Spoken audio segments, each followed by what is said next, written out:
മുഴുവൻ വിവിപാറ്റ് സ്ലിപ്പുകളും എണ്ണണമെന്ന പ്രതിപക്ഷ ആവശ്യം സുപ്രീം കോടതി അംഗീകരിക്കുമോ എന്ന വലിയ ചോദ്യത്തിലേക്കാണ്. വോട്ടിംഗ് യന്ത്രത്തിന്റെ വിശ്വാസ്യത സംശയത്തിലായ കാലത്താണ് വിവിപാറ്റ് സ്ലിപ്പുകൾ എണ്ണാൻ ആരംഭിച്ചത്. ഒരു മണ്ഡലത്തിലെ 2% ബൂത്തുകളിലെ സ്ലിപ്പുകളാണ് 2019 എണ്ണിയത്.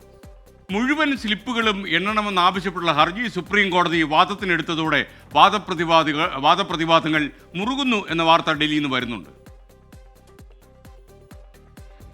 ഇലക്ട്രോണിക് വോട്ടിംഗ് മെഷീൻ ഉപയോഗിച്ചുള്ള തെരഞ്ഞെടുപ്പിന്റെ വിശ്വാസ്യത വർദ്ധിപ്പിക്കാനാണ് 2013 മുതൽ വിവിപാറ്റ് ഉപയോഗിക്കാൻ തുടങ്ങിയത്. 2016 5% വിവിപാറ്റ് സ്ലിപ്പുകൾ എണ്ണാനാണ് തീരുമാനിച്ചതെങ്കിലും നടപ്പായില്ല. 2017 മുതൽ ഒരു മണ്ഡലത്തിൽ ഒരു ബൂത്ത് എന്ന കണക്കിലാണ് സ്ലിപ്പുകൾ എണ്ണിയിരുന്നത്. തൃപ്തരല്ലാതിരുന്ന പ്രതിപക്ഷ പാർട്ടികൾ 2018 പൂർണ്ണമായും പേപ്പർ ബാലറ്റിലേക്ക് മടങ്ങണമെന്ന് തെരഞ്ഞെടുപ്പ് കമ്മീഷനോട് ആവശ്യപ്പെട്ടു. മിക്ക പാർട്ടികളും കൂടുതൽ വിവിപാറ്റ് സ്ലിപ്പുകൾ എണ്ണാൻ ആവശ്യമുന്നയിച്ചു. കോൺഗ്രസ് 10%, ആം ആദ്മി പാർട്ടി 20% സ്ലിപ്പുകൾ എണ്ണാനാണ് ആവശ്യപ്പെട്ടത്. 2019 ലോക്സഭാ തെരഞ്ഞെടുപ്പിലാണ് പൂർണ്ണമായും വിവിപാറ്റ് മെഷീനുകൾ ഉപയോഗിച്ചു തുടങ്ങിയത്.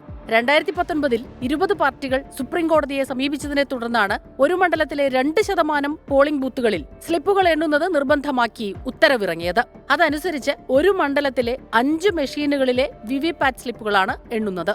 20,687 പോളിംഗ് ബൂത്തുകളിലെ വിവിപാറ്റ് സ്ലിപ്പുകളാണ് 2019 തെരഞ്ഞെടുപ്പിൽ എണ്ണിയത്. അതിൽ 8 എണ്ണത്തിൽ മാത്രമാണ് വ്യത്യാസം കണ്ടെത്തിയത്.